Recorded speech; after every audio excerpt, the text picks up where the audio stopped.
Now, more than 21,000 asylum seekers have gone missing in Britain in the last 5 years. Yes, quite extraordinary. Figures obtained from the Home Office suggest the majority of those who have disappeared have no right to remain in the UK because their claims have either been refused or withdrawn. Curious. Well, according to the Daily Mail, the true figure will be far higher as the data only covers the 5 years up to September 2023. This all comes a week after the government began detaining migrants set to be deported to Rwanda. Well, immigration lawyer Ivon Sampson joins us now to try and get a handling on these figures. This seems to come up time and time again, doesn't it, Ivan, that the Home Office doesn't actually know where people are? Pardon? Sorry, what was that? Yeah, indeed. It doesn't paint the Home Office in a great light. Yeah, and Ivan, 21,000, and the suggestion here that it could be a far higher number. The question we're asking really is, where are all of these people? Well, evading detection, I'd imagine, because they're afraid of being either removed to their home country or Rwanda. But that's just the tip of the iceberg. There's also people who overstay their visas, who enter the UK illegally but simply don't go back. And that figure is close to 1 million. So, I'd like to know what the Home Office is doing to detect those people. I mean, the asylum seekers is just a tip of the iceberg of those in our country unaccounted for.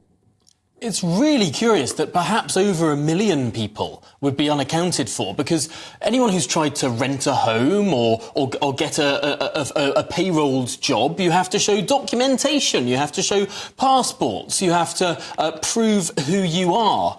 These are people, presumably, if they are still in the country, who are living completely off-grid, not working in the regular economy, and not renting or purchasing regular accommodation.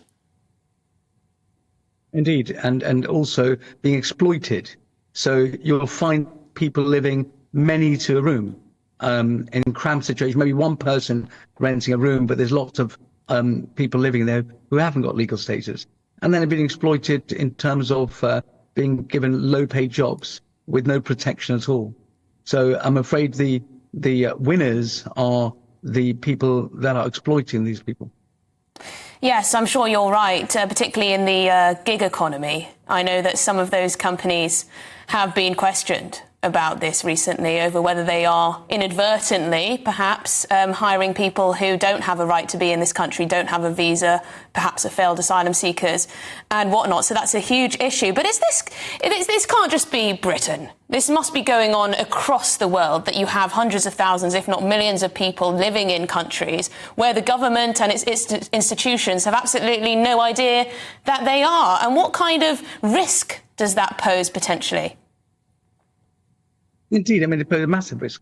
Look, we cannot have people illegally entering the country for economic reasons. It's unacceptable.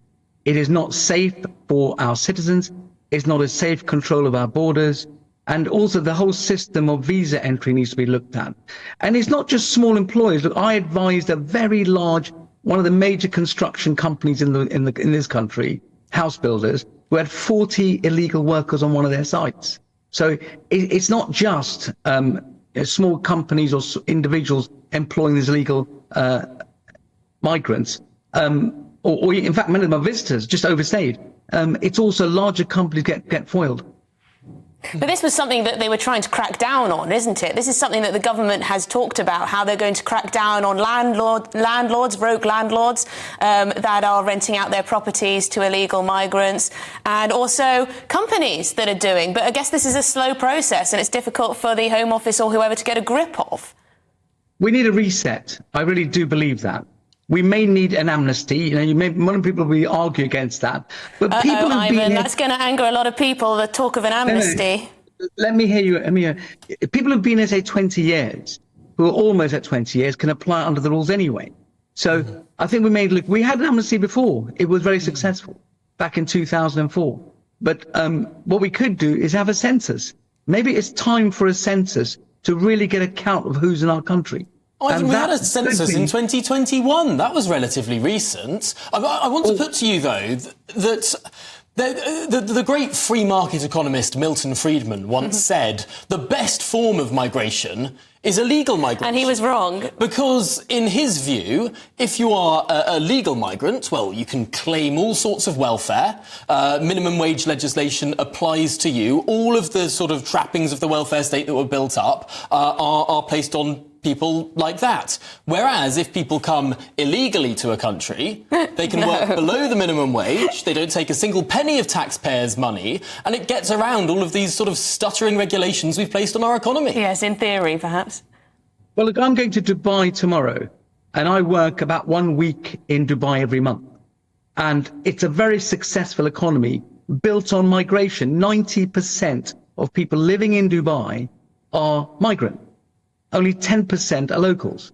And the way it works is you can come, you can work, but you won't get an Emirati passport. So where there's shortage of workers, they allow them to come. And I've argued for some sort of a similar system. Why should every migrant be entitled to a British passport? We give away our passports way too easily.